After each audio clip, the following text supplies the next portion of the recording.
اعوذ باللہ من الشیطان الرجیم بسم اللہ الرحمن الرحیم الحمد للہ الاول بلا اول کان قبلہ والآخر بلا آخر یکون بعدہ الذي قصرت عن رؤيته ابصار الناظرین وعجزت عن نعته اوہام الواصفین ثم الصلاة والسلام على اشرف الانبیاء والمرسلین وخاتم النبیین سیدنا و نبینا و مولانا ابی القاسم محمد اللہم صل علی محمد و آل محمد وعلى آلہ الطیبین الطاہرین المعصومین واللعنۃ الدائمۃ علی اعدائہم اجمعین من یوم ظلمہم الی قیام یوم الدین اما بعد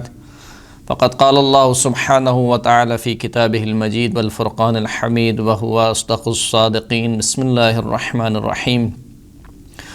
فَإِذَا رَكِبُوا فِي الْفُلْكِ دَعَوُا اللَّهَ مُخْلِصِينَ لَهُ الدِّينَ فَلَمَّا نَجَّاهُمْ إِلَى الْبَرِّ إِذَا هُمْ يُشْرِكُونَ۔ محترم سامعین کرام، ایام فاطمیہ کی مناسبت سے آپ تمام مومنین کی خدمت میں اور بالخصوص مراجع عظام اور امام زمانہ عجل اللہ تعالی فرجہ شریف کی خدمت میں تعزیت پیش کرتے ہیں۔ خداوند کریم قرآن مجید میں ارشاد فرما رہا ہے کہ فَإِذَا رَكِبُوا فِي الْفُلْكِ دَعَوُا اللَّهَ مُخْلِصِينَ لَهُ الدِّينَ۔ جب یہ کفار کشتیوں میں سوار ہوتے ہیں اور ان کی کشتی بھنور میں پھنس جاتی ہے تو اللہ کو مخلصانہ پکارتے ہیں، اخلاص کے ساتھ اللہ کو پکارتے ہیں۔ فَلَمَّا نَجَّاهُمْ إِلَى الْبَرِّ، لیکن جب خداوند کریم ان کو نجات دے دیتا ہے، ساحل پہ لے آتا ہے، زمین پر لے آتا ہے، اذا ہم یشرکون، تو یہ دوبارہ پھر اللہ کے ساتھ کسی کو شریک قرار دیتے ہیں۔ ایک سوال یہ کیا گیا کہ دین کی پیدائش کب ہوئی، یعنی دین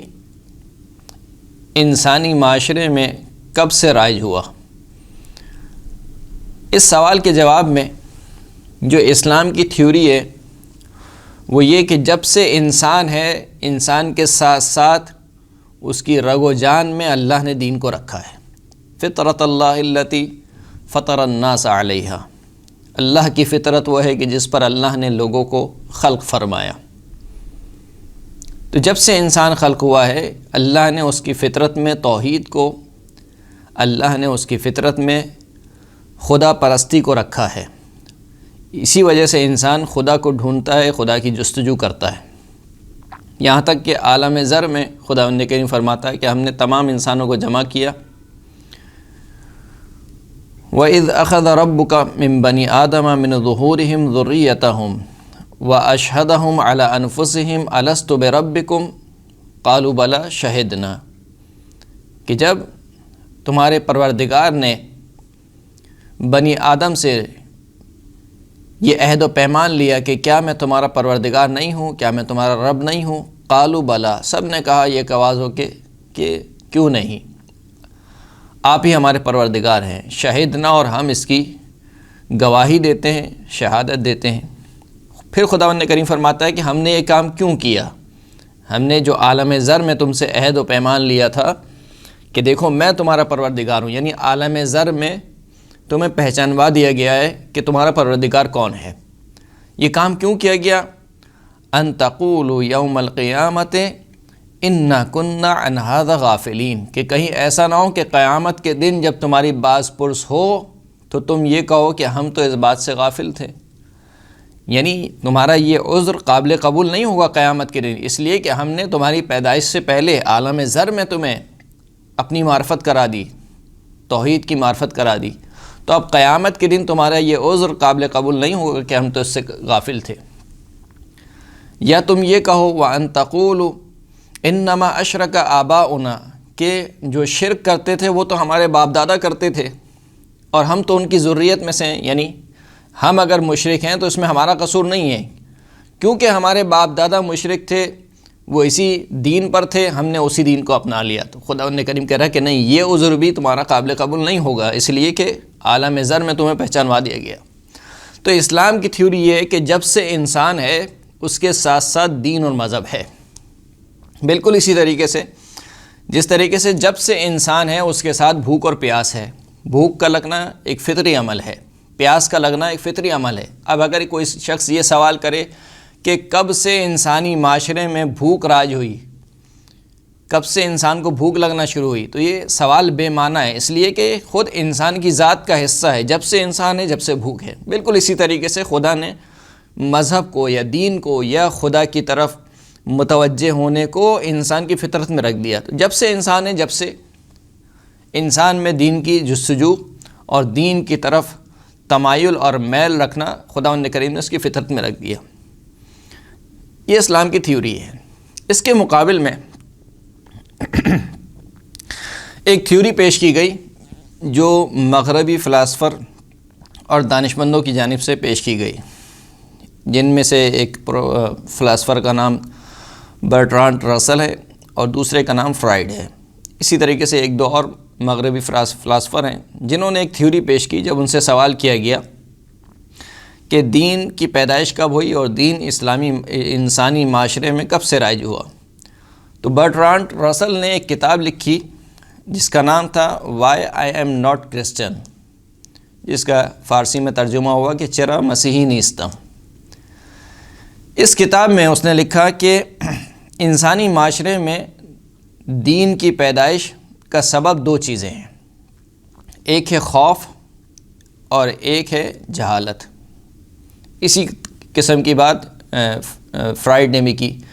کہ کیونکہ انسان میں خوف اور جہالت پائی جاتی تھی لہٰذا اس نے دین کا سہارا لیا.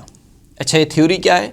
یہ تھیوری یہ ہے کہ پرانے زمانے میں جب قدرتی آفات آتی تھیں، زلزلہ، سیلاب، آندھی، مثال کے طور پر بجلی کا چمکنا، تو انسان اس سے خوف زدہ ہوتا تھا اور اس کی علت کو نہیں جانتا تھا. سورج گرہن اور چاند گرہن جب ہوتا تھا تو انسان کو نہیں معلوم ہوتا تھا کہ یہ سورج گرہن کیوں ہو رہا ہے، چاند گرہن کیوں ہو رہا ہے. تو ایک طرف سے خوف تھا کہ کہیں ایسا نہ ہو کہ یہ جو قدرتی آفات آ رہی ہیں ان میں غرق ہو جاؤں، اور دوسری طرف سے جہالت تھی کہ ان کے اسباب کو نہیں پہچانتا تھا. تو اس خوف اور جہالت نے مل کر انسان کے ذہن میں ایک توہم پیدا کیا. وہ توہم کیا تھا کہ جب یہ قدرتی آفات آتی تھیں تو انسان کے ذہن میں توہم یہ آیا کہ ایک کوئی ماورائے طبیعت کوئی ہستی ہے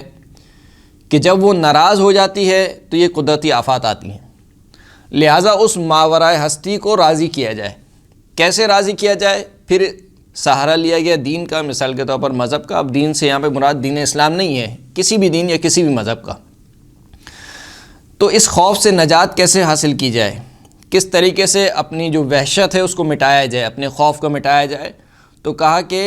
انسان نے اس خوف کی وجہ سے سہارا لیا دین کا. اور مثال کے طور پر نیاز اور راز اور نیاز، مثال کے طور پر یا قربانی دینا، ان چیزوں کے ذریعے سے، یا کچھ ایسے افعال کو انجام دینا جس کو ہم عبادت کہتے ہیں. تو یہ خوف اور یہ جہالت سبب بنا کہ انسان نے دین کی طرف تمایل پیدا کیا. گویا ان کے مطابق دین خدا حقیقت میں کچھ بھی نہیں ہے، فقط انسان کا ایک توہم ہے. مثال کے طور پر بہت سے لوگ ہیں کہ جن کو رات کی تاریکی میں کسی اگر اندھیری جگہ میں جانا ہو تو ان کو خوف آتا ہے. کیوں خوف آتا ہے؟ کیونکہ ان کے ذہن میں ایک توہم ہے کہ اس خالی مکان میں کوئی ہے جو اسے نقصان پہنچائے گا. کیونکہ خوف ہے تو خوف نے اس ایک توہمی شخصیت کو انسان کے ذہن میں پیدا کر دیا، اور انسان سمجھنے لگا کہ کیونکہ اس خالی مکان میں کوئی چیز ہے جو اسے نقصان پہنچائے گی لہذا وہ وہاں پہ جانے سے اس نے گریز کیا. تو بالکل اسی طریقے سے ان کے مطابق دین، مذہب، خدا اس کی کوئی حقیقت نہیں ہے، نعوذ باللہ. فقط ایک انسان کا توہم ہے. انسان نے اپنے ذہن میں خیالی پلاؤ بنایا ہوا ہے. یہ ایک توہم کی بنیاد پر انسان یہ سمجھتا ہے کہ کوئی اس کائنات کا خدا ہے. کیوں سمجھتا ہے؟ کیونکہ انسان کو خوف ہے اور جہالت ہے. یہ ان کی تھیوری ہے. اب اگر دیکھا جائے تو یہ فقط تھیوری ہے، یعنی فقط دعویٰ ہے. اس کی دلیل کیا ہے؟ اگر کوئی ان سے پوچھے کہ آپ کے پاس کیا دلیل ہے تو ان کے پاس کوئی دلیل نہیں ہے، فقط دعویٰ ہے. دعویٰ بغیر دلیل کے، نہ کوئی عقلی دلیل ہے نہ کوئی نقلی دلیل ہے. صرف ان کے ایک ذہن کی اختراع ہے کہ شاید ایسا ہوا ہوگا، یعنی ایک احتمال سے زیادہ اور کچھ نہیں ہے، ایک دعوے سے زیادہ اور کچھ نہیں ہے کہ وہ کہتے ہیں کہ خوف اور جہالت کی وجہ سے انسانی معاشرے میں دین پیدا ہوا، یا خدا کی طرف یا خدا کے وجود کے بارے میں انسان نے اعتقاد رکھنا شروع کیا۔ تو پہلی بات تو یہ کہ فقط و فقط دعویٰ ہے۔ دوسری بات، اگر اس تھیوری کو مان لیا جائے تو اس تھیوری کی بنیاد پر خوف اور جہالت یہ علت ہے دین کی، یعنی جس انسان میں یا جس معاشرے میں بھی خوف اور جہالت پایا جائے گا وہاں پر آپ کو دین ملے گا، اور جس معاشرے میں بھی خوف و جہالت نہیں پائی جائے گی وہاں پر آپ کو دین نہیں ملے گا، کیونکہ علت و معلول ہے، علت اور معلول ایک دوسرے سے جدا نہیں ہو سکتے۔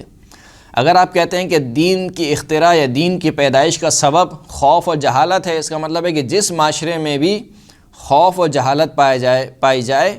وہاں پر آپ کو دین ملے گا، اور جس معاشرے میں خوف و جہالت نہیں پائے جائے وہاں پر آپ کو دین نہیں ملے گا۔ لیکن ہم دیکھتے ہیں کہ برعکس ہے، یعنی بہت سے ایسے معاشرے ہیں کہ جہاں پر خوف و جہالت پائی جاتی ہے لیکن اس کے باوجود وہ بے دین ہیں، یعنی بہت سے افراد ہیں جو قدرتی آفات سے خوفزدہ ہو جاتے ہیں اور ان کے اسباب اور علتوں کو بھی نہیں جانتے ہیں، لیکن اس کے باوجود وہ بے دین ہیں، کسی دین کو نہیں مانتے۔ اور بہت سے دیندار ایسے ہیں کہ جن کو نہ کوئی خوف ہوتا ہے نہ وہ جہالت کا شکار ہیں، لیکن وہ دیندار ہیں۔ اس کا مطلب یہ کہ بس یہ سبب نہیں ہے دین کے پیدا ہونے کی یا مذہب کو اپنانے کی یا وجود خدا کے متعلق اعتقاد رکھنے کی۔ تیسری بات یہ ہے کہ آپ نے کہا کہ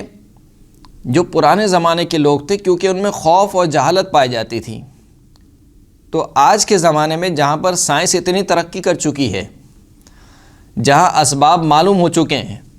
سورج گرہن کیوں ہوتا ہے، چاند گرہن کیوں ہوتا ہے، مثال کے طور پر زلزلہ کیوں آتا ہے، اگرچہ کہ زلزلے کے متعلق ابھی بھی کچھ ابہامات پائے جاتے ہیں، سیلاب مثال کے طور پر کیوں آتا ہے، اور ایسے ایسے آلات ایجاد ہو گئے ہیں جو پہلے سے بتا دیتے ہیں سورج گرہن فلاں تاریخ کو ہوگا، اتنے بج کر اتنے منٹ پر ہوگا۔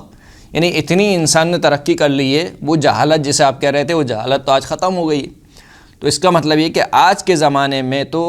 پھر دین کا کوئی نام و نشان ہی نہیں رہنا چاہیے تھا، کیونکہ آج کے زمانے میں نہ انسان خوف زدہ ہے اور نہ ہی انسان جاہل ہے، بہت سو کے اسباب جانتا ہے اور خوف زدہ بھی نہیں ہوتا۔ جب خوف و جہالت دونوں ختم ہو گئے تو اس کا مطلب یہ ہے کہ آج کے دور میں پھر دین کا کوئی نام و نشان باقی نہیں رہنا چاہیے تھا، یہاں تک کہ ان علاقوں میں یا ان ملکوں میں کہ جو اپنے آپ کو ماڈرن ملک کہتے ہیں، جو تعلیم کے اعتبار سے ترقی یافتہ ممالک ہیں، وہاں پر تو پھر دین ہونا ہی نہیں چاہیے تھا، مذہب ہونا ہی نہیں چاہیے تھا، کیونکہ وہ سب کچھ جان چکے ہیں، نہ ان کے پاس خوف ہے نہ ان کے پاس جہالت ہے۔ اس کے برعکس ہم دیکھتے ہیں کہ جو سب سے زیادہ ماڈرن شہر ہیں یا ملک ہیں وہاں پر دین بھی اتنا ہی لوگ دین کی طرف اتنا ہی رجحان رکھتے ہیں اور بہرحال کسی نہ کسی دین کو مانتے ہیں۔ تو یہ ایک تھیوری ہے فقط، اس کے پیچھے کوئی دعویٰ کوئی دلیل نہیں ہے۔ چوتھی بات یہ کہ اتفاق سے جو فلسفی مغربی فلاسفر نے پیش کی دین کے پیدائش ہونے کے بارے میں یا انسان کے وجود خدا کے بارے میں اعتقاد رکھنے کے بارے میں، اتفاق سے وہی چیز دلیل ہے توحید پروردگار کے اوپر، جس کے بارے میں خود قرآن مجید کہہ رہا ہے کہ فَإِذَا رَكِبُوا فِي الْفُلْكِ دَعَوُا اللَّهَ مُخْلِصِينَ لَهُ الدِّينَ، کہ جب یہ کشتی میں سوار ہوتے ہیں اور ان کی کشتی بھنور میں پھنس جاتی ہے، اب خوفزدہ ہیں،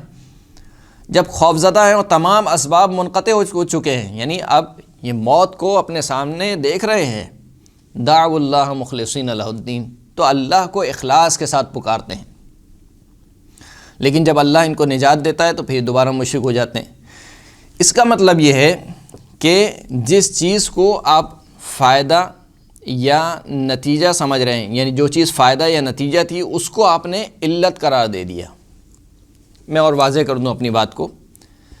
کہ سوال یہ ہے کہ اگر پرانے معاشرے میں قدیم معاشرے میں جب انسان مثال کے طور پر غاروں میں رہا کرتا تھا یا درختوں کے پتوں سے اپنے جسم کو چھپایا کرتا تھا، ایسے معاشرے میں جب انسان خوف زدہ ہوتا تھا تو سوال یہ ہے کہ آخر وہ خوف زدہ ہو کر دین کی پناہ کیوں لیتا تھا؟ بھئی یہ بھی تو ہو سکتا تھا نا کہ انسان خوف زدہ ہو کر اس جگہ سے بھاگ جاتا یا کسی دوسرے عالم کی تلاش کرتا، کیونکہ انسان کی جو فطرت ہے، انسان ہمیشہ مصیبتوں سے لڑا ہے، اور مصیبتوں سے لڑ کر انسان نے اتنی ترقی کی ہے۔ اسی لیے یہ جملہ مشہور ہوا کہ ضرورت ایجاد کی ماں ہے، الحاجت ام الاختراع، ضرورت ایجاد کی ماں ہے۔ یعنی جب انسان نے دیکھا کہ مثال کے طور پر اس کے جسم کو سردی لگتی ہے تو اس نے ایسے کپڑوں کو ایجاد کیا کہ جو گرم کپڑے ہیں۔ جب انسان نے دیکھا کہ اس کے جسم کو گرمی لگ رہی ہے تو ایسے کپڑوں کو ایجاد کیا کہ جو گرمی کے لحاظ سے مناسب ہوتے ہیں۔ وہ انسان جو پہلے درختوں کے پتوں سے اپنے جسم کو چھپایا کرتا تھا، اب یعنی نت نئے ڈیزائن کے اور نہ جانے کس کس قسم کے لباس زیب تن کیا ہوا ہے۔ وہ انسان جو پہلے غاروں میں رہا کرتا تھا، اب انتہائی عالی شاندار محل اور شاندار گھروں کو بناتا ہے اور پکے مکانوں کو بنائے جاتے ہیں۔ وہ انسان جو پہلے زلزلے سے جس کے مکان گر جاتے تھے، منہدم ہو جاتے تھے،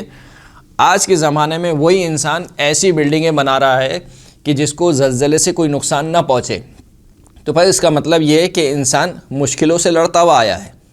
پہلے زمانے سے لے کر اب تک انسان نے جتنی ترقی کی ہے وہ فقط اس وجہ سے کہ انسان جب بھی کسی خطرے کو محسوس کرتا ہے